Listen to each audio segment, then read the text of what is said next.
Donc, nous allons attaquer en fait dès maintenant le cours. Donc, ce cours, comme je viens juste de le dire, s'appelle Architecture et technologie des ordinateurs. Donc, vous êtes, vous, en fait, étudiant en informatique. Donc, vous êtes et vous allez devenir encore plus des développeurs logiciels. Donc là, nous, on est vraiment entre deux mondes. Ça veut dire que le monde des architectures matérielles, c'est vraiment un monde qui est issu du monde de l'électronique et des composants matériels, du hardware. Donc, avant de du coup, on va commencer un petit peu par ça, parler très succinctement de ce monde-là de l'électronique et qui, lui-même, en fait, voit l'existence de deux grands sous-domaines. Donc, il y a vraiment le monde de l'analogique et le monde du numérique.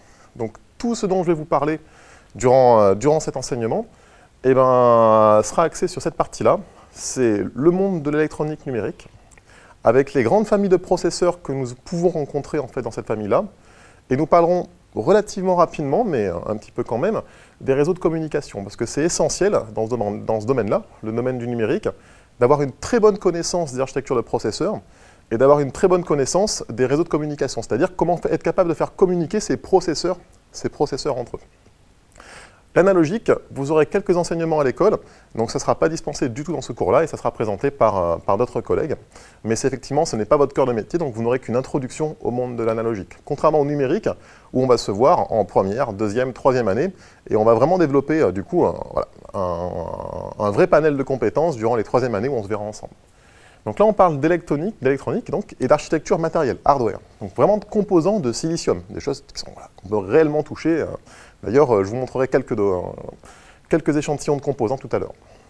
Donc vous êtes ingénieur informaticien, et effectivement, un développeur qui travaille dans ce domaine-là, dans ce monde-là, dans le monde de l'électronique numérique, doit avoir une double casquette et une double compétence.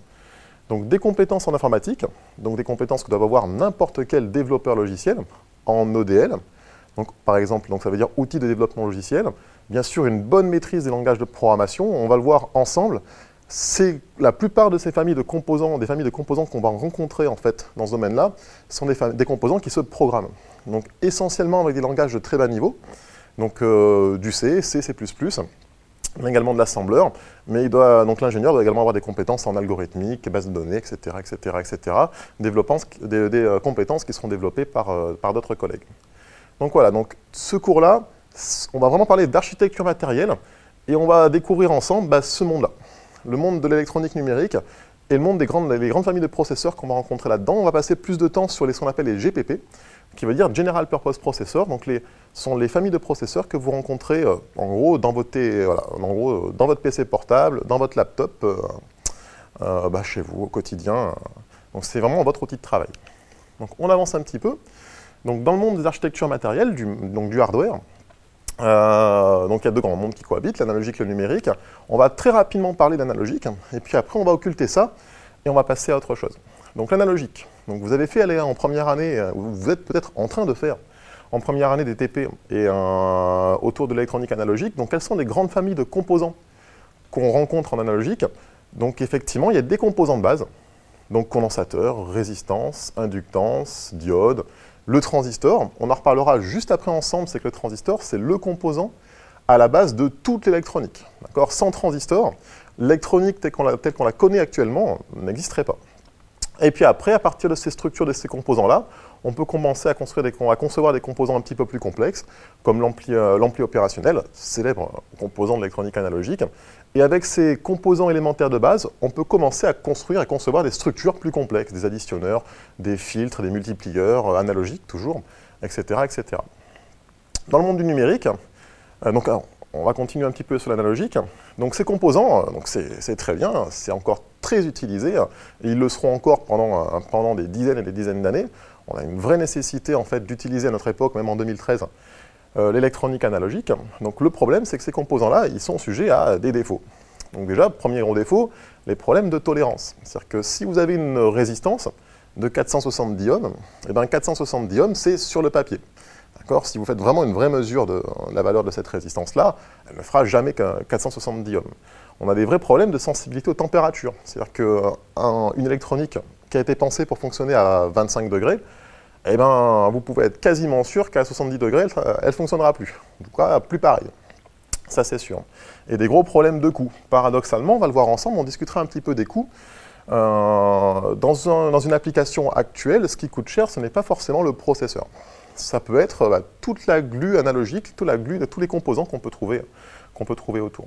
Et donc l'électronique analogique, elle est sujet à d'autres défauts, des problèmes d'encombrement, de sensibilité aux perturbations. Donc on parle souvent de problèmes de CEM, ce qui veut dire compatibilité électromagnétique. C'est que cette électronique-là et ces composants-là sont très très très sensibles aux perturbations ambiantes. Donc un simple fil, en gros c'est une antenne, qui va capter énormément de parasites. Et donc cette électronique-là, vu que c'est la grandeur analogique qui porte l'information, et bien effectivement, si on commence à capter des parasites, ça peut commencer à devenir très très très gênant. Et sachant qu'il y a beaucoup d'applications qui sont tout simplement qu'on ne peut pas réaliser à notre époque avec des composants purement analogiques. Il est impossible de faire un smartphone qu'à base de composants analogiques. C'est strictement impossible. Donc l'analogique existe et existera encore très très très très très longtemps. Sauf que de quoi on va parler ensemble? On va parler d'électronique numérique. Donc cette électronique qu'on rencontre partout, qui se trouve dans toutes nos poches, à la maison, dans notre téléphone portable. On discutera un petit peu effectivement des grands domaines d'application, des grandes voies d'application dans lesquelles on les rencontre. Donc l'électronique numérique, dans un premier temps, c'est assez frustrant. Alors pourquoi? Parce que moi, tout ce dont on va parler ensemble, il va à chaque fois s'agir de petits carrés noirs, de petites puces noires avec plein de broches. Donc vu d'au-dessus, effectivement, tous les grands composants de l'électronique numérique, ils se ressemblent tous. Ce dont on va discuter ensemble, effectivement, on a tout un cours à voir ensemble, c'est le contenu de ces chips-là, de ces composants-là. Donc effectivement, ce qu'ils embarquent, ça peut être très très très différent, et on verra qu'il y aura des processeurs adaptés à plein de types d'applications, et ça demande une très très très large culture, d'accord, le monde du numérique. Donc voilà, donc les composants dans le monde du numérique sont sujets à beaucoup d'avantages, certains inconvénients également, la solution parfaite, idéale n'existe pas. Donc gros avantage, c'est toute la partie dépannage et maintenance, ou mettre en place, améliorer une application, ou mettre en place des mises à jour. Donc tout ça, c'est plus ou moins lié. C'est-à-dire qu'une fois qu'on a développé une application, si on veut la mettre à jour ou la faire évoluer, la seule chose qu'on aura à faire, c'est en gros reprogrammer le composant. Ou le laisser programmer, puis rajouter en fait de nouveaux fichiers, de nouveaux firmware, etc. C'est par exemple votre mise à jour de Windows, d'accord, ou votre mise à jour de votre système d'exploitation. Effectivement, le processeur qui cohabite avec un système, on en parlera plus tard, est capable automatiquement, tout seul comme un grand, de se reprogrammer, de se reconfigurer et d'évoluer en fait tout seul durant sa durée de vie. Gros avantage amené par le numérique, c'est en gros le nombre de composants. L'idée du numérique, la philosophie vraiment du numérique, c'est un composant unique. C'est un composant qui fait tout. On n'en est pas encore là, on en est très loin, mais effectivement, c'est avoir des cartes avec effectivement un composant sur lequel toute l'intelligence est déportée. Et donc, on avance un petit peu dans les avantages. En fait, les avantages, c'est en gros le dual de la partie analogique. Donc du coup, c'est forcément lié. Le nombre de composants, c'est lié à l'encombrement. Donc on est capable maintenant d'intégrer énormément d'intelligence sur très très très peu de silicium, sur des peu de cartes vraiment à très faible encombrement. Temps de développement, on va voir ensemble, ces composants sont des composants qui se programment. Donc effectivement, les compétences demandées pour développer sur ce type de composants, ce sont des compétences de développeurs. Donc souvent des langages de programmation de bas niveau, en fait on en parlera ensemble, tel que du C. Et tout élève d'une école, de n'importe quelle école d'ingénieur, sort de l'école avec des compétences sur ces langages. Et après, des gros avantages en termes de consommation, coût, sensibilité aux perturbations. Donc consommation et coût, on va voir que c'est vraiment lié très fortement à la technologie. Donc paradoxalement, le cours qu'on va voir ensemble sur les processeurs généralistes qu'on a sur PC, ce n'est pas forcément les meilleurs technos en termes de consommation et de coût. Mais on verra ensemble qu'il existe d'autres technologies, d'autres familles de composants qui peuvent offrir de très très très basses consommations et des coûts en fait vraiment dérisoires. Donc voilà, si on prend du recul, on est dans le monde de l'électronique. Dans le monde de l'électronique, il y a deux grands mondes, l'analogique et le numérique, et donc ensemble, on va vraiment parler uniquement de l'électronique numérique. On va voir ensemble quelles sont les grandes familles de processeurs qui existent, et puis on va descendre pour aller voir en fait parler en gros des processeurs qu'on a sur nos PC. Et on va parler des technologies vraiment actuelles. Donc on est en 2013, donc on verra dans la suite du cours, bon, c'est pas pour tout de suite, c'est dans plusieurs heures de cours, et bien on verra ce qu'il y a dans un CPU, dans un processeur Sandy Bridge, Et on parlera même un petit peu de Haswell, donc la toute dernière famille de processeurs de chez Intel qui est sortie, on est le 17 juin 2013, donc qui est sortie il y a moins de 2 semaines. Donc on parlera un petit peu de ça. Donc on avance un petit peu. Donc l'électronique numérique, sur quoi elle est bâtie, c'est la base de tout, hein, c'est vraiment le socle de tout, c'est le transistor. D'accord? Mais l'électronique au sens large, c'est pareil. Sauf que nous, en numérique, le transistor, on l'utilise en commutation. Donc c'est en gros, pour nous, le transistor, ce n'est qu'un interrupteur, ouvert-fermé. Et donc, à partir du transistor, ben, si on peut coupler 4 transistors entre eux, on peut avoir, à partir de là, une porte logique. Une porte NAND, par exemple, ou d'autres portes. Ça peut être une porte inverseuse, une porte OU, etc. En tout cas, ce qui est sûr, c'est que à partir de ce transistor-là, on peut avoir des portes logiques, et à partir de ces portes logiques, on peut concevoir des bascules. Et donc, pourquoi je vous parle de ça, c'est que c'est essentiel en électronique numérique d'avoir et lorsqu'on travaille sur processeurs numériques, d'avoir des bonnes bases dans l'électronique de base élémentaire. Donc c'est pour ça que, avant de faire ce cours-là, le cours qu'on est en train de voir ensemble, vous avez en cours un enseignement sur l'électronique numérique, et l'électronique numérique discrète. Donc être capable de comprendre ce qu'on est capable de faire avec ces composants de base, ces structures de base, cette notion de porte logique et de bascule, et comment on est capable de les assembler pour concevoir des structures plus complexes. Ce qui veut dire qu'à partir de portes logiques et de bascules, vous pouvez concevoir des structures numériques plus complexes, des multiplexeurs, des décodeurs, des additionneurs, des compteurs, etc., etc., etc. Donc il peut y avoir beaucoup de structures numériques construites à partir de ces composants-là. Et si vous avez bien compris ça, et bien à partir de ça, à partir de ces éléments-là, on peut commencer à concevoir des processeurs. Donc, ce qui veut dire que si on reprend le chemin à l'envers, un processeur, ce n'est qu'un assemblage de bascules et de portes logiques. Et ces portes logiques, ce n'est qu'un assemblage de transistors. Donc voilà, donc ces processeurs-là sont des structures pouvant être très complexes. Et voilà. Et à la base de tout, là-dedans, on revient au transistor, qui est le composant à la base de ces processeurs-là. Maintenant, si on parle un petit peu de conception, ces processeurs, comment ils sont fabriqués? Par les fondeurs, les grands fondeurs de silicium, dont on verra les marchés juste après. Donc comment ils sont conçus? Ils sont construits à partir d'un wafer. Donc je vais vous montrer un petit exemple. Donc effectivement, un wafer, dans le jargon, c'est souvent appelé une galette. Donc là-dedans, en fait, donc les fondeurs, ils sont capables de tirer des dizaines, des centaines en fait, de processeurs sur un seul wafer, à base de jeux de masques. Ça, c'est le domaine de la microélectronique. Donc les ingénieurs qui sont capables de concevoir ce type de composants sont des microélectroniciens. D'ailleurs, l'ENSICAN est spécialisé dans ce domaine-là. En microélect, par contre, plutôt analogique. C'est une spécificité de l'ENSICAN. Très peu de formations forment ça en France. Et donc, si on prend un petit exemple, voici un exemple de wafer. Donc, hop. Voilà. Donc, voici un exemple de wafer. Donc ça, bien sûr, ce n'est pas un wafer de chez Intel. Il est un petit peu plus petit, celui-là. Chez Intel, il travaille avec des wafers beaucoup plus grands. D'accord. Mais ça, c'est un wafer qui a été fait à l'école. Et donc, ce qu'on peut voir là-dessus, en fait, chaque petit carré, c'est un composant numérique. Voilà. C'est un composant numérique. Et après, si on avance un petit peu, et ben, sur ce wafer, après, au laser, sont découpés chacune de ces puces, de ces composants. Et après, il n'y a plus qu'à les intégrer dans un boîtier. Donc, paradoxalement, en fait, ce qui prend de la place sur une puce, sur une chip, sur un boîtier, ce n'est pas forcément le composant, c'est en gros les broches. D'accord ? Ce n'est pas la puce de silicium, c'est les broches qui prennent de la place. Et voici par exemple, donc, 2 exemples de composants. Donc, hop, on va faire un petit zoom. Et ce que vous pouvez voir ici, si on zoome encore, c'est qu'on peut deviner en fait le carré de silicium en dessous, qui a été après packagé en fait dans un boîtier. Et effectivement, ce qui prend de la place, en gros, c'est les broches. Ces composants doivent, même à notre époque, rester à échelle humaine. C'est soudé et mis en place sur des circuits imprimés avec des machines. Mais en gros, au niveau de ce silicium-là, par contre, on est à l'échelle du micromètre, nanomètre, en fonction des technologies qui sont déployées. Et donc après, une fois qu'on a ces composants-là, il n'y a plus qu'à. C'est ce qu'on va voir ensemble.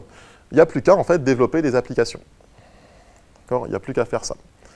Donc si on prend du recul, dans ces composants dans le monde du numérique, si on redescend toute la chaîne, on vient vers quoi? On retourne au transistor MOS.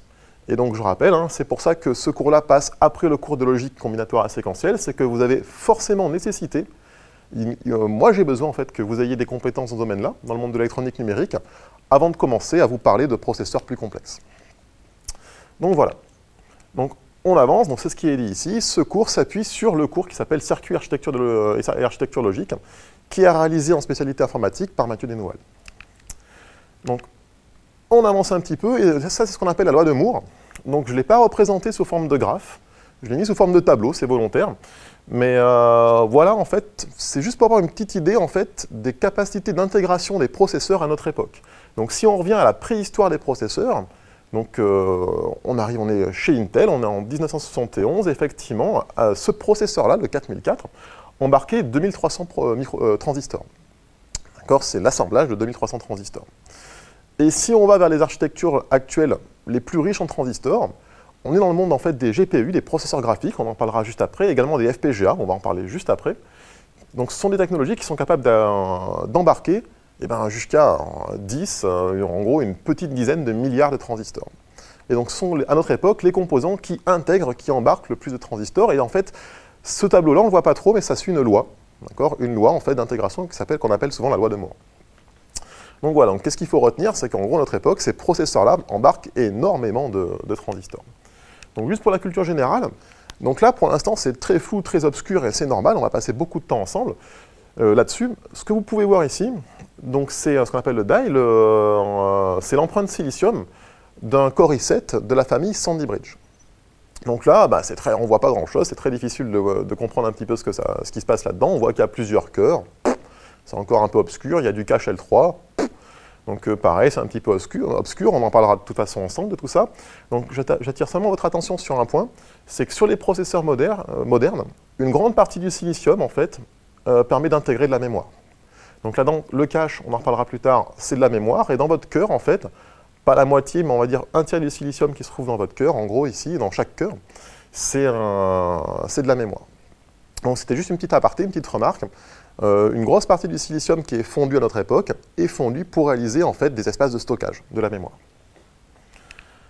Donc, on continue à avancer, et ça, c'est à mes yeux, en fait, l'un des slides les plus importants du cours. Mais c'est un des plus difficiles à comprendre à ce stade-là du cours. Lorsqu'on n'a pas encore beaucoup de compétences, on est en train de les développer ensemble, on va se voir jusqu'en 3e année, mais ce slide-là est très important parce que ça vous présente sur un seul document, en fait, toutes les architectures de processeurs numériques, en tout cas les principales architectures de processeurs numériques qu'on peut rencontrer à notre époque. Et dans ce monde des processeurs numériques, il y a 3 grandes familles. Tous ceux qui travaillent à partir d'un CPU, donc CPU ça veut dire Central Processing Unit. Donc je préfère vous prévenir dès maintenant, dans ce cours-là, il y aura énormément d'utilisation d'acronymes. Donc beaucoup d'acronymes, donc c'est pour ça que vous avez en fait dans le document, dans le polycopier qui vous a été fourni, en annexe, vous aurez en fait un glossaire qui va vous donner en fait des définitions assez succinctes, assez courtes, mais une définition en fait de chacun des acronymes qu'on sera amené à rencontrer dans ce cours-là et dans les cours jusqu'en 3e année. Donc il ne faut pas être surpris, c'est le domaine qui veut ça. On va utiliser beaucoup d'acronymes. Je ne fais pas ça pour vous embêter, c'est seulement que concrètement dans le monde de l'ingénierie, vous serez ingénieur dans 3 ans. Si vous parlez à un spécialiste, ce spécialiste vous parlera comme ça. Il vous parlera en base de MCU, GPP, DSP, FPGA, PLD, etc., etc. Donc il y a beaucoup d'acronymes. Je sais que ça va être un petit peu lourd à comprendre au départ, mais on va discuter ensemble, repasser dessus pour que ce soit de plus en plus clair. Donc, on reprend ce schéma dans son ensemble. Donc, dans les familles des processeurs numériques, il existe 3 grandes familles. Tous ceux qui travaillent à partir d'un CPU, on va en parler juste après, parce que c'est la famille qui nous intéresse, donc notamment celle des GPP, les composants logiques programmables, et en gros, les processeurs spécialisés. Voilà, les processeurs spécialisés. Donc, pourquoi je vous montre ce schéma-là? C'est essentiel.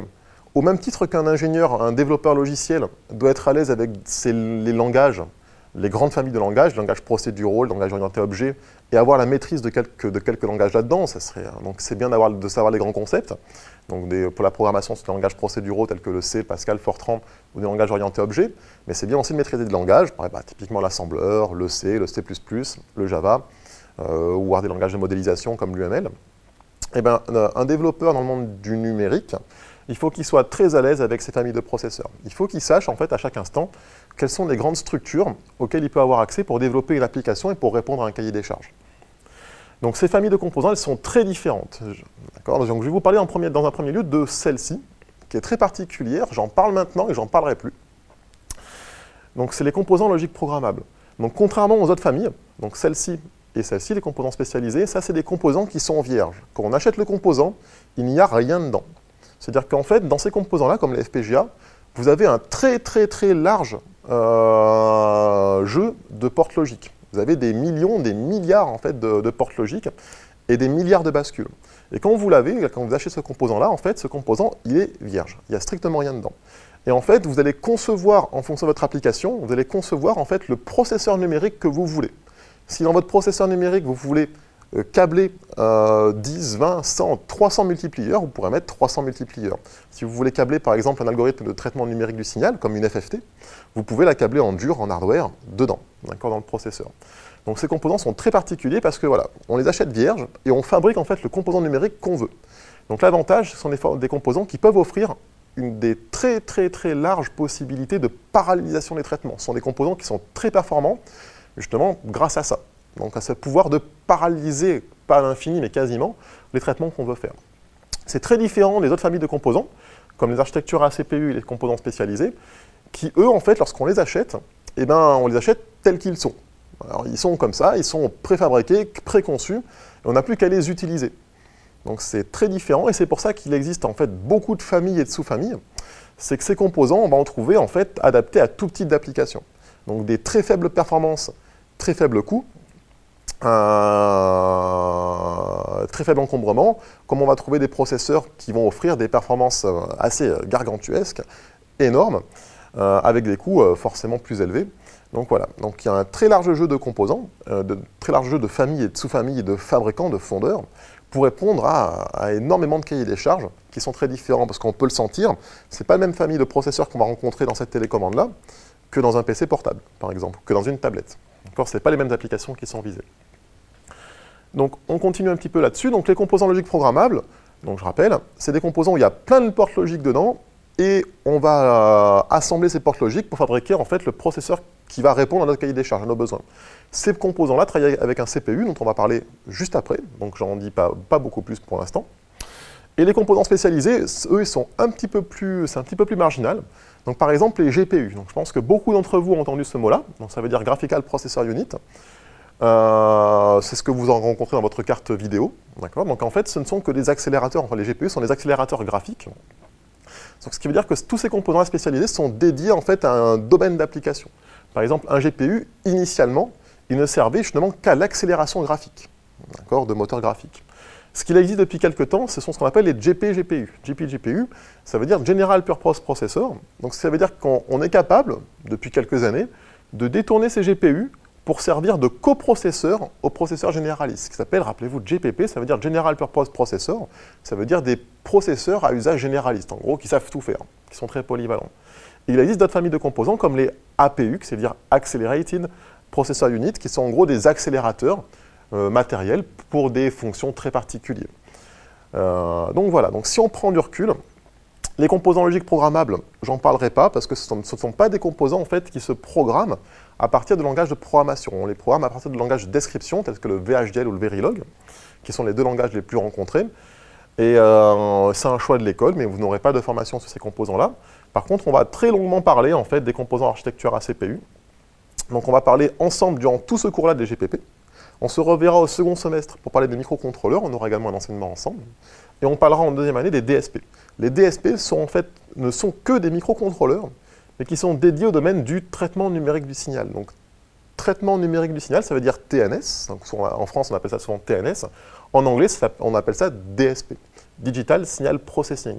Donc, les DSP sont en fait des processeurs à base de CPU, très proches des microcontrôleurs, qui sont dédiés au domaine du TNS, du traitement numérique du signal, et de façon plus large au calcul numérique. Ils sont des très bons calculateurs numériques, et souvent beaucoup moins chers que vos processeurs sur PC. C'est pour ça qu'ils sont très utilisés, ces composants-là. Donc voilà, donc ensemble, on va très longuement parler des architectures ACPU.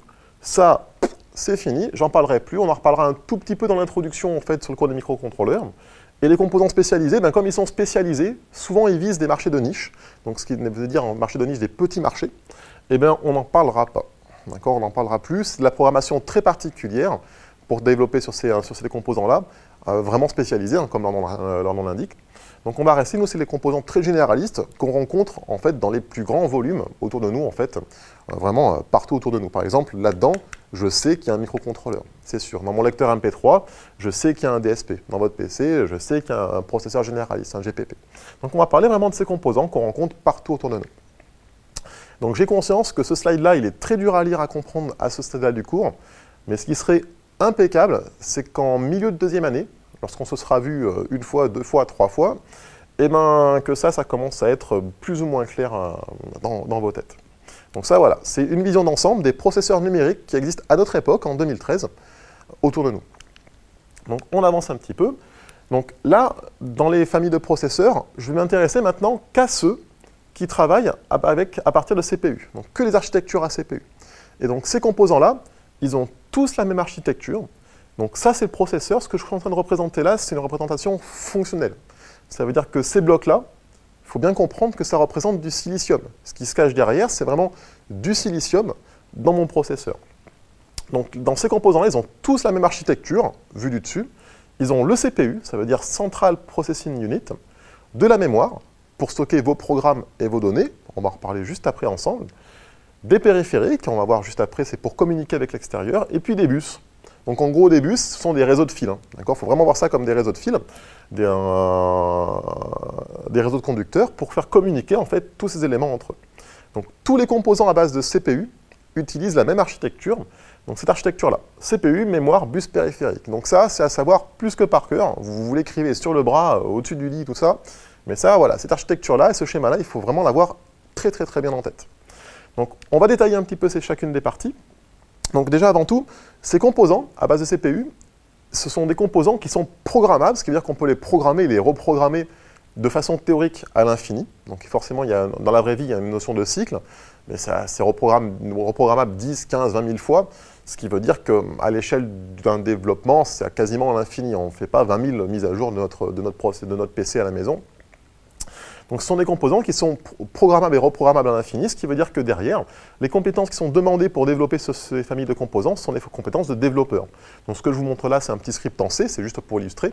Mais effectivement, ces composants-là, le but du jeu, c'est de les programmer à partir de langages souvent de bas niveau.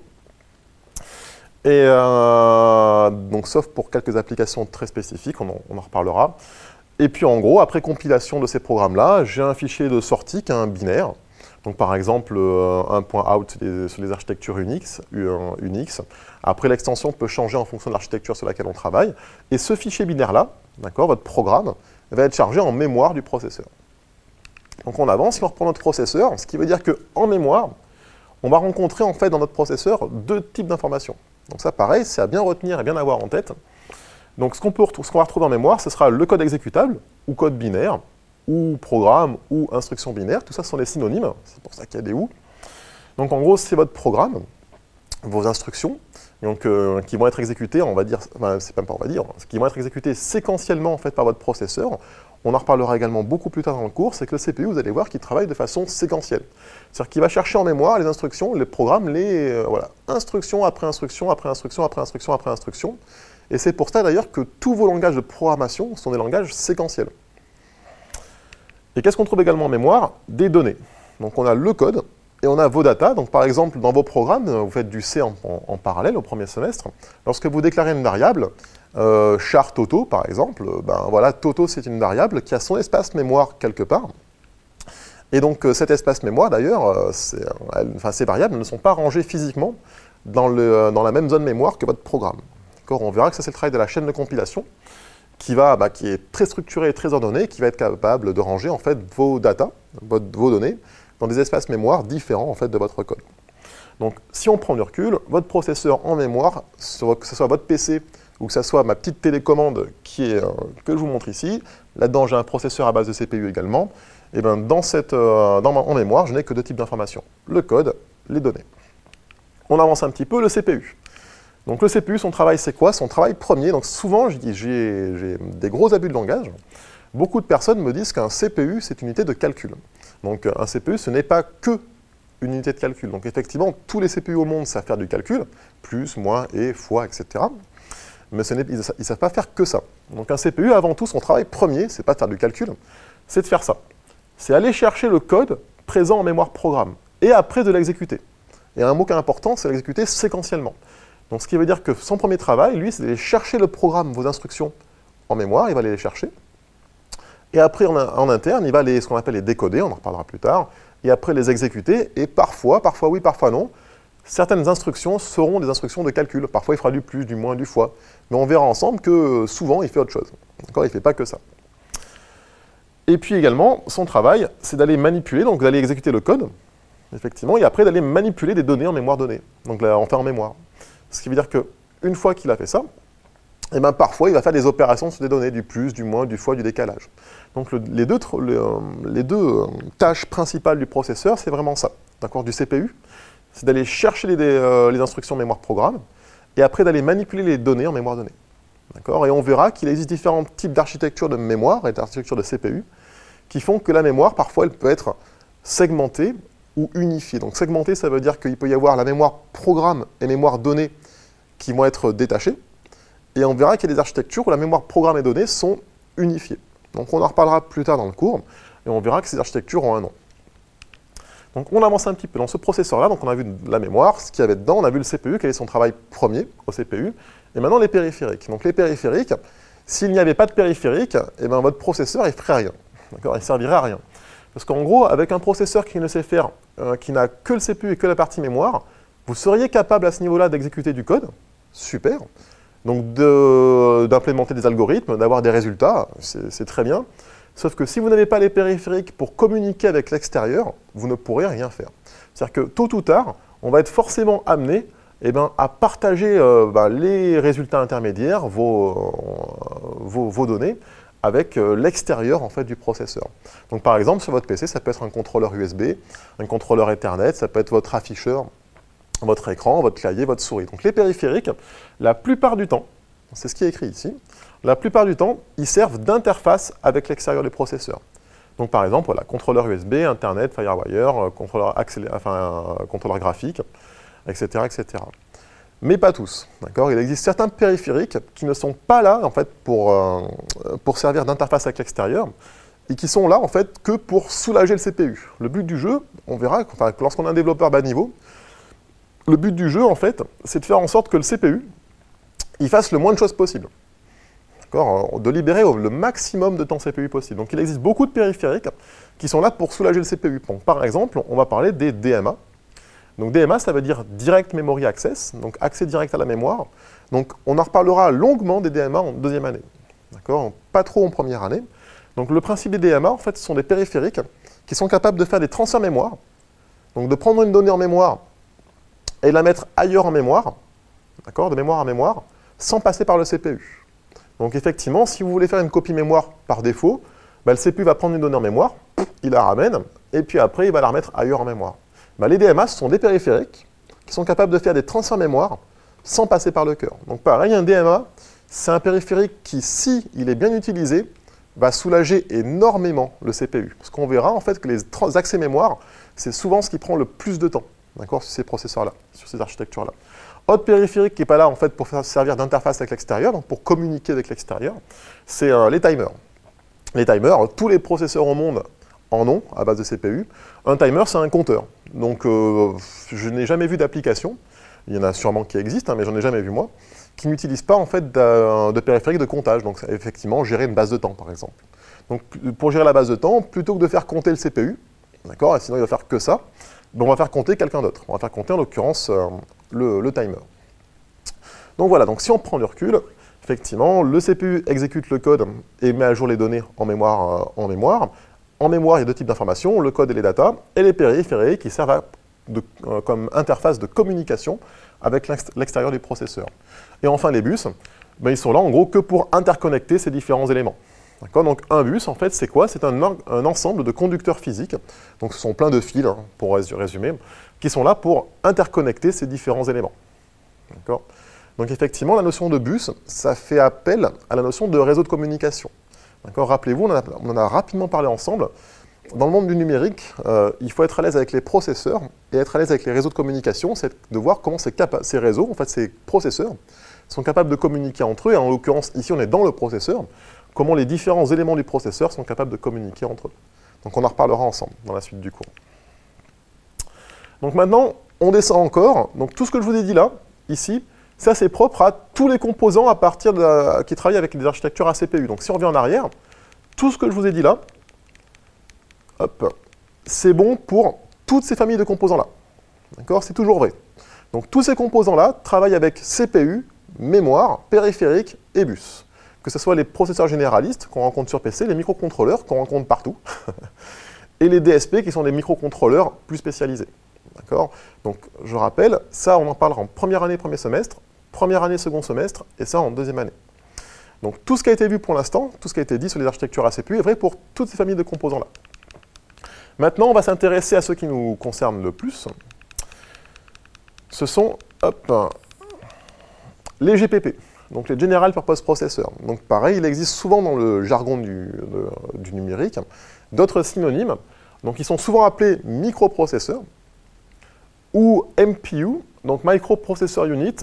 Mais en fait, un GPP, ce n'est qu'un CPU. Ce qui veut dire que dans l'architecture que je vous ai montrée juste avant, un GPP, General Purpose Processor, ce n'est que le CPU.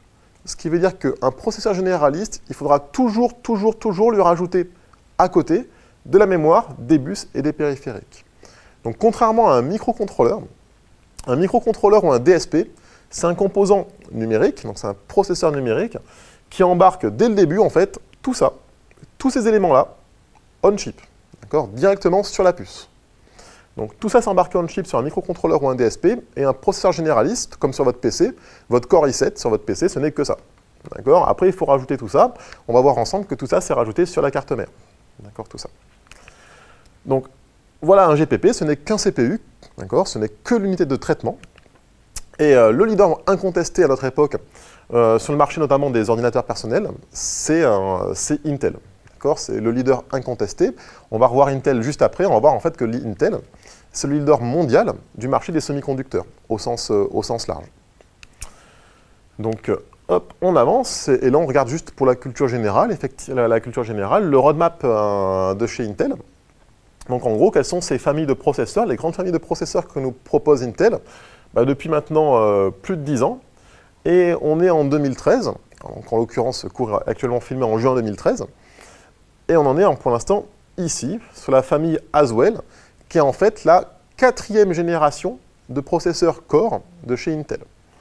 Donc le cours qui va suivre, on va longuement parler de la famille Sandy Bridge et découvrir notamment, on en reparlera plus tard, donc là je sors du vocabulaire un petit peu barbare, mais c'est voulu. On verra vraiment longuement ensemble, durant 1 heure et demie, le pipeline hardware de la famille Sandy Bridge, voir qu'il est très proche de la famille Ivy Bridge, et discuter ensemble des évolutions technologiques qui ont été apportées sur la famille Haswell. Donc voilà, donc ça c'est le roadmap de chez Intel, avec des perspectives jusqu'en 2017-2018. Et donc voilà quelles sont les 3 grandes familles de processeurs de chez Intel. La famille Core, c'est ce que vous avez en gros sur vos PC portables. La famille Atom, c'est ce que vous avez pour certains seulement dans vos téléphones portables. Et la famille Xeon, qui sont des processeurs, on va dire, un petit peu plus robustes, notamment pour les parties serveurs ou grosses stations de calcul. Donc, pourquoi je vous parle de ça? On va prendre un petit peu de recul. Le cours s'appelle Architecture et technologie des ordinateurs. Donc, vous allez voir qu'on verra ensemble des concepts très généralistes, très génériques, qui seront adaptés, qu'on peut appliquer à n'importe quel processeur numérique au monde. Donc ça, c'est pour la partie architecture du cours. Et la partie technologie, notre cours, ce cours-là, il va être axé sur 2 grandes technologies. Donc la technologie pour la partie processeur, ce sera la technologie Intel. Comme Intel est le leader mondial des processeurs numériques des GPP, des processeurs généralistes sur PC, donc tout le cours sera illustré du début à la fin sur architecture Intel, et donc sur processeur Intel. Et pour la partie système d'exploitation, donc tout le cours sera illustré sur Linux. Donc dans le cours architecture et techno des ordinateurs, donc la partie techno, les 2 technos qui seront vus en cours, c'est la partie développement sur système d'exploitation, donc OS Linux, et sur processeur Intel. Donc hop, on avance un petit peu. Donc les GPP. Donc là, je ne sais pas si vous voyez bien, on descend petit à petit. Donc on est parti de l'électronique au sens large, électronique analogique et numérique. Donc voilà, comment partir du transistor jusqu'au processeur. Donc on a parlé d'électronique analogique et numérique. On a parlé des grandes familles de processeurs numériques. On a discuté, on a vu rapidement ensemble qu'est-ce qu'il y avait en fait dans les architectures, les processeurs qui travaillent à partir de CPU. Et maintenant, là-dedans, on descend encore et on s'intéresse maintenant qu'au GPP, General Purpose Processor. Donc, que à la famille de processeurs qu'on rencontre en gros sur nos PC portables ou fixes à la maison. Donc, ces processeurs-là, ils ont des gros avantages et ils ont des gros inconvénients. Donc, gros avantages. Donc, déjà, gros avantage, c'est la polyvalence. Ce sont des composants qui savent tout faire. Ils sont forts, en fait, pour tout. Ce sont donc des composants généralistes, hein. Donc pas de problème par exemple pour faire de l'accès à Internet, avoir des applications généralistes, ouvrir par exemple aussi bien VLC, enfin plusieurs applications en parallèle, savoir faire voilà, de l'interface homme-machine, l'interface utilisateur, voilà, très généraliste. Ils sont très forts aussi pour du traitement numérique du signal, donc pour calculer et implémenter des algorithmes numériques, du traitement d'image et 3 petits points. Donc en gros, la polyvalence, c'est vraiment ça. Ce sont des processeurs qui sont forts pour tout, et de toute façon, s'ils sont forts pour tout, ça veut forcément dire que, eh ben, ils offrent une grande puissance de calcul. Donc c'est des processeurs assez puissants, même s'il existe plus performants pour certaines petites applications, et surtout très polyvalents. Ils savent tout faire. D'ailleurs, c'est d'où leur nom. Rappelez-vous que leur nom, c'est GPP, ça veut dire General Purpose Processor, donc c'est bien des processeurs à usage généraliste. Ils savent, ils sont très polyvalents. Pareil, gros avantage de ces technologies-là, notamment les technologies Intel et compatibles. Donc on va parler très rapidement d'architecture x86 ou x64, on en reparlera plus tard. Ce nom-là, je pense que certains d'entre vous ont déjà entendu parler de ça. Donc c'est des processeurs, donc des familles de composants sur lesquels des très grandes communautés de développeurs travaillent. Donc on va trouver énormément de ressources logicielles qui ont été portées et qui sont existantes pour travailler sur ce type d'architecture-là, de processeurs-là. Et donc ça, c'est aussi lié à ça, c'est qu'effectivement, on va trouver en fait un très grand nombre de drivers matériels. Donc rappelez-vous, je vous ai dit qu'un processeur, donc il y a la partie CPU et mémoire, et il y a la partie périphérique, comment communiquer avec l'extérieur. Et bien ces périphériques, si on veut qu'ils soient reconnus du système d'exploitation, ben, on a besoin, que notre OS embarque des drivers matériels. Et donc effectivement, sur architecture x86, donc on va appeler ça Intel est compatible, même si ce n'est pas très rigoureux à ce niveau-là du cours, et bien il existe énormément de ressources de drivers matériels existants pour travailler sur ce type de processeur. Donc là, de ce que je suis en train de dire, c'est très bien. Ils ont plein d'avantages. Donc on sait qu'ils sont polyvalents, ils savent tout faire. Il y a plein de communautés, plein de gens qui bossent dessus. On va trouver plein de ressources logicielles qui ont été portées et qui peuvent donc tourner sur ces plateformes-là. Mais ils ont bien sûr des inconvénients. Donc gros inconvénient de ces processeurs-là, bah, c'est déjà l'encombrement. On a dit ensemble, un GPP, General Purpose Processor, ce n'est que le CPU. Ce qui veut dire qu'il faut lui rajouter les bus, la mémoire, les périphériques. Et donc ça, c'est rajouté sur votre PC sur ce qu'on appelle la carte mère. Donc la suite du cours, effectivement, ça parlera de ça. Ça parlera de la carte mère. Donc après le coût, si on prend un exemple, donc le chiffre qui est présenté ici, c'est un chiffre tout frais, qui date d'hier soir. Donc si on prend en 2013, on est courant 2013, le prix d'un Core i5 de la toute dernière famille, donc 4e génération de chez Intel, de la famille Core chez Haswell, dans un 4430 par exemple, c'est vraiment l'entrée de gamme, hein, c'est le processeur le moins cher qui existe, ben, il faut compter à peu près 180 €. Donc 180 € que pour un processeur, et que pour le CPU. Il faut bien rappeler qu'il faut rajouter là-dessus carte mère, bus, mémoire, périphérique, il faut rajouter tout ça. Donc bien sûr, hors de question de mettre un processeur. Voilà.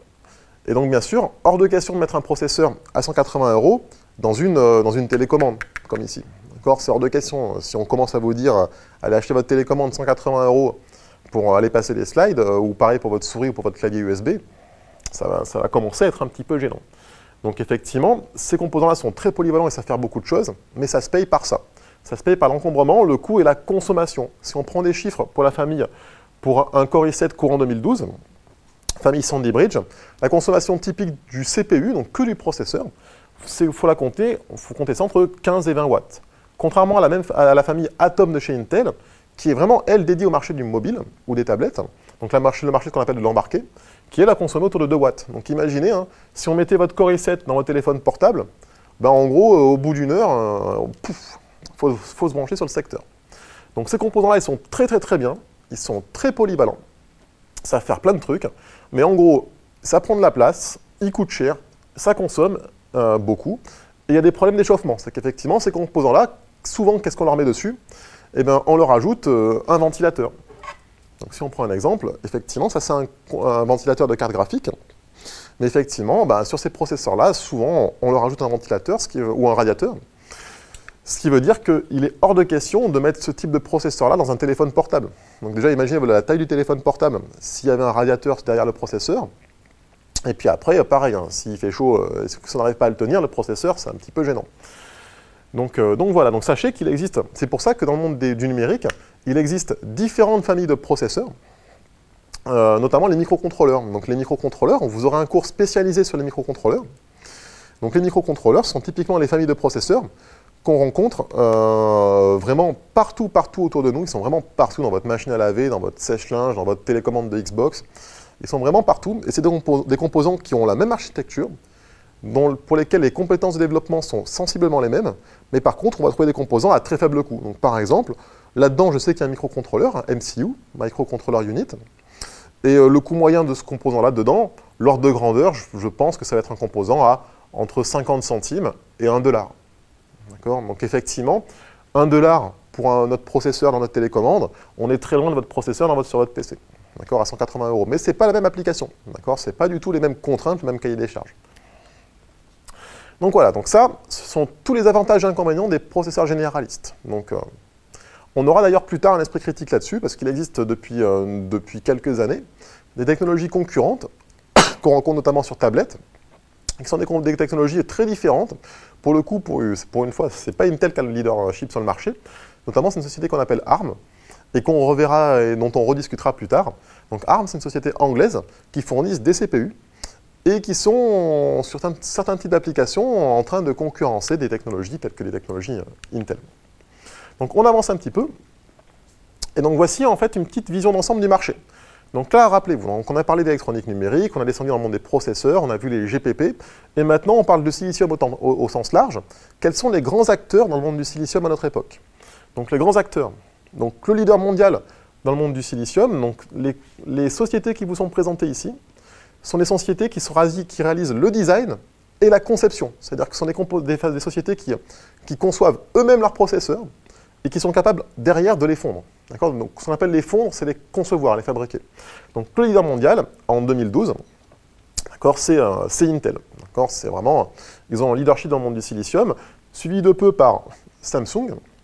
Et puis après, on va trouver d'autres grands acteurs, notamment, je vous parle de Texas Instruments. Pourquoi je vous parle de Texas? Parce qu'on va les revoir en deuxième année. Donc on travaillera en deuxième année sur un processeur DSP de chez TI, donc de chez Texas Instruments. Et donc pour la petite histoire, il faut savoir que Texas, c'est le leader mondial dans le monde des DSP, donc des processeurs pour le TNS. Il faut savoir que le TI, c'est également en fait le leader mondial dans le monde de l'électronique analogique. Donc tout ce qui est composant à base d'électronique analogique, ils ont un leadership juste devant Analog Device. Et puis on continue, il y a d'autres fondeurs, on ne va pas tous les faire, Toshiba, Renesas, Hynix, STMicro, etc., etc. Donc pourquoi je vous montre ce schéma-là? C'est que c'est important d'avoir ça en tête. C'est que si on prend en fait la nationalité de ces différentes sociétés-là, eh ben, le monde du silicium, à notre époque, en 2013, il est largement dominé par 3 grands marchés, et trois grands pays, donc les États-Unis, le Japon et la Corée du Sud. D'accord? Et effectivement, nous, l'Europe, il faut être objectif, on est un petit peu à la traîne là-dessus. Donc par exemple, dans ce qui vous est montré ici, la première société européenne, c'est STMicroelectronique, qui est une société franco-italienne. D'ailleurs, le T, certains le connaissent, ont déjà entendu parler de ça, le T veut dire, ça vient de Thomson en fait, d'accord? C'était historiquement la branche semi-conducteur de Thomson. Et effectivement, si on prend du recul, sinon les autres sociétés qu'on trouve autour dans le monde du silicium sont vraiment américaines, japonaises. Donc une société japonaise qui n'est pas connue sous ce nom-là, et pourtant tout le monde les connaît, c'est Renesas. Donc je vous parle vite fait de Renesas. Renesas, c'est le leader mondial dans le monde des microcontrôleurs. Et donc eux, ils ont un vrai leadership, à peu près 20-30% du marché à notre époque, des microcontrôleurs. Et Renesas, sous ce nom-là, vous ne le connaissez pas. Par contre, vous le connaissez peut-être sous le nom de Mitsubishi, Hitachi et NEC. Donc en fait, Renesas, c'est l'association de ces 3 grandes sociétés, japonaises.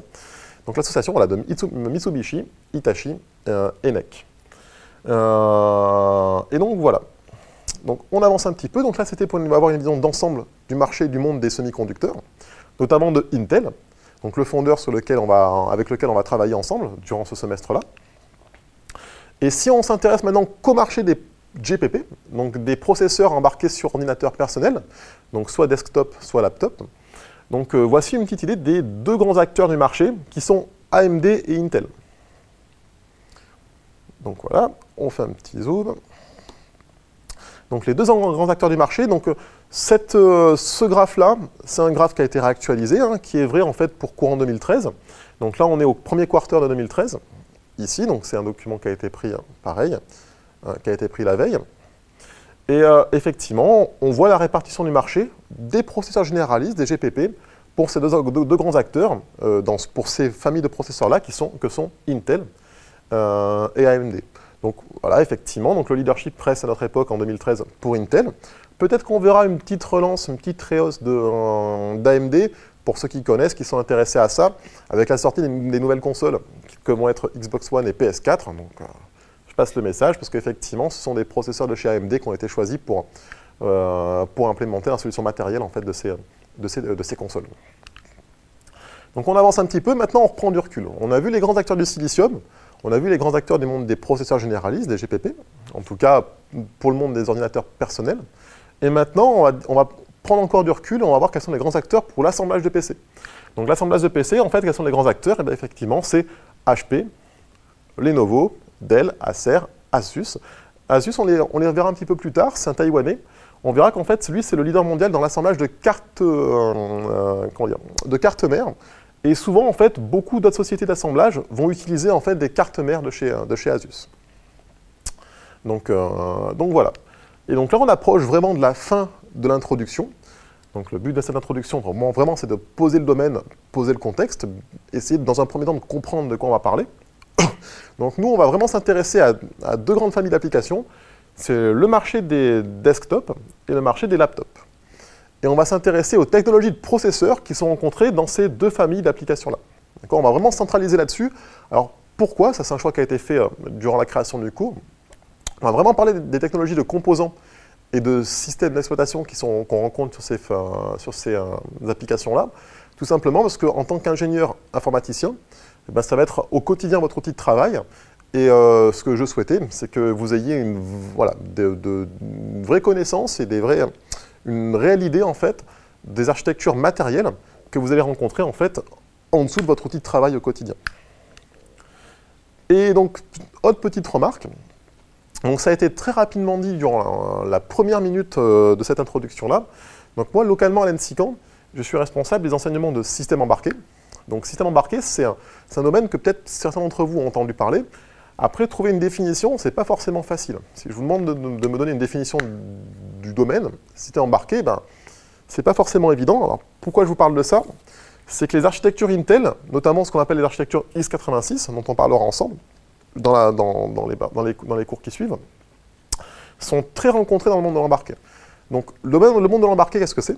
C'est en fait tout ce qui est développement logiciel pour une plateforme matérielle hardware donnée. Ce qui veut dire c'est développer du soft, du logiciel, qui va être tronqué, dédié à une plateforme matérielle donnée. Contrairement par exemple au développement sur PC. C'est-à-dire que vous allez très rapidement à terme développer des applications, par exemple en Java, C++, que vous voulez, et vos applications, il faudra vraiment qu'elles soient multiplateformes. Donc en gros, je la porte d'un PC à un autre, et effectivement, votre logiciel, votre soft devra tourner.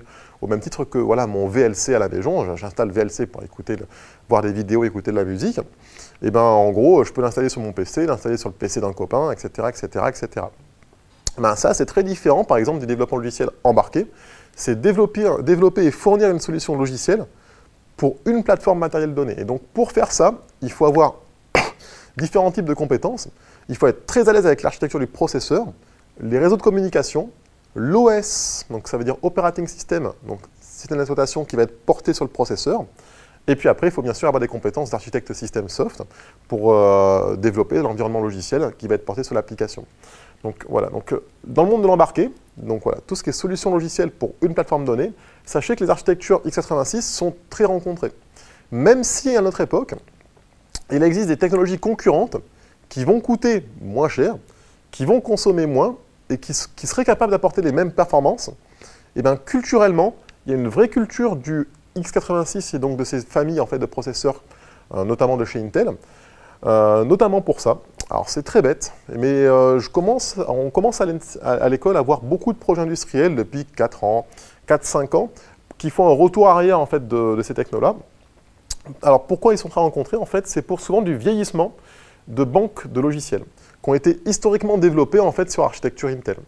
Donc un exemple d'application, donc je ne vais pas citer le nom de la société, mais on travaille avec notamment un gros groupe français qui avait développé en fait toute une chaîne de traitement sur architecture Core 2 à l'époque, donc sur architecture de chez Intel. Et l'avantage à cette époque-là, de cette solution-là, c'est qu'ils ont pu prendre en fait plein d'ingénieurs généralistes qui sortaient d'écoles d'informatique, tout ce qu'il y a de plus classique, qui ont pu développer en fait des banques de logiciels sans se soucier de la plateforme qui est en dessous. Donc l'avantage du Core 2 à l'époque, c'était magique. C'était un processeur qui était très polyvalent, très performant, et en fait qui comblait, d'accord, cet ajout de performance, ça comblait en fait ce code qui a été développé à l'époque, sans tenir compte en fait des contraintes matérielles qui étaient en dessous. Et sauf que maintenant, on était en gros en 2009-2010, ils se sont rendus compte que cette société-là, c'est-à-dire qu'à vouloir faire évoluer ce logiciel-là, ils se sont trouvés enfermés en fait avec cette famille de techno de composants-là, enfin cette famille de technologies-là, où effectivement, ils se sont retrouvés avec des solutions matérielles qui commençaient à être hors de prix. Des solutions matérielles, donc des processeurs ou des cartes de développement qui étaient développés à coût de 5, 6, 7, 8, 9 Core 2, avec des FPGA à côté, d'autres processeurs à côté, donc des solutions matérielles qui tournaient à coût de 2 000, 3 000, 4 000 euros pour faire tourner leur banque logicielle. Et donc effectivement, il y a eu un vrai retour en arrière. Ce n'est pas la seule société avec laquelle on travaille qui a cette problématique-là, où effectivement, ils ont redéveloppé toutes leurs solutions logicielles, tout leur soft, sur des processeurs issus du monde de l'embarqué, notamment des processeurs DSP, qui vont coûter 10 à 20 fois moins cher et qui seront capables d'offrir les mêmes performances qu'un processeur actuel typé Core i7. Donc si on peut prendre un exemple de processeur, citer un nom, c'est par exemple la famille Shannon, donc la famille C66 de chez Texas, qui sont des processeurs DSP, et qui pour du traitement numérique du signal, offrent grosso modo les mêmes performances, à quelques pourcents près, avec les mêmes performances qu'un Core i7, sauf que ce sont des composants qui vont coûter en gros 10 fois moins cher, et qui vont consommer 10 fois moins. Par contre, gros problème, c'est que lorsqu'on développe sur ce type de processeur-là, le code qu'on va fournir sera un code qui sera non portable et qui sera énormément dépendant du matériel, du hardware. Donc ça demande, des compétences très spécifiques aux développeurs logiciels. Donc c'est souvent ce qu'on appelle le monde de l'optimisation. Qui veut faire de l'optimisation sur une architecture hardware donnée, doit avoir une vraie compétence, une vraie connaissance de l'architecture du processeur qui est juste en dessous. Et donc voilà, souvent les architectures, les processeurs Intel, ou en tout cas au sens plus large, les architectures compatibles x86 dont on parlera plus tard, sont très rencontrées dans le monde de l'embarqué, souvent pour ça, pour faire vivre en fait et faire mûrir, vieillir ces banques de logiciels, parce que rares sont les sociétés, on imagine mal une PME qui va être prêt à investir 6 mois, 1 an d'années de développement pour un ou deux ingénieurs, pour redévelopper toute une banque de logiciels pour le porter sur une autre architecture. Donc voilà, donc si on prend du recul sur ce cours-là, donc l'introduction est finie. Donc le but de cette introduction, c'était vraiment de poser le domaine et commencer à voir ensemble de quoi on va parler, de quoi on va discuter. Donc, et voir quels sont les grands acteurs en fait, dans ce domaine-là. Donc le but du jeu, c'est vraiment, à la fin du cours, de comprendre plus finement ce qu'on peut trouver dans un PC, portable ou un PC de bureau. Donc de vraiment avoir une vision d'ensemble de ce qu'il y a sur un PC, et après de rentrer un petit peu dans le détail. Et tout en travaillant sur des technologies actuelles. Donc à partir de maintenant, dans la suite du cours, qu'est-ce qu'on va voir? Donc maintenant qu'on a vu quels étaient les grands acteurs, on va voir en fait qu'est-ce qu'il y a sur une carte mère, quels sont les services proposés par une carte mère. Et une fois qu'on aura vu ça, on s'attachera plus en détail sur le CPU, voir ce que c'est un CPU et découvrir et voir ce que l'on peut trouver à notre époque en 2013 sur les CPU actuels, donc en restant chez Intel, d'accord, pour ne pas se perdre. Et puis après, on parlera de la mémoire. On passera un bon moment sur la mémoire. On parlera des mécanismes, notamment de segmentation, qui sont beaucoup moins utilisés à notre époque. On verra pourquoi. Les mécanismes de pagination, et on parlera de mémoire cache, de mémoire principale, secondaire, etc. etc. Donc voilà, donc à ce niveau-là du cours, on a vu quels étaient les grands acteurs. Maintenant, on parle d'un PC, on essaie de voir ce qu'il y a dans un PC, et on va rentrer au fil du cours, au fur et à mesure, de plus en plus dans le détail. Donc voilà, merci de votre attention.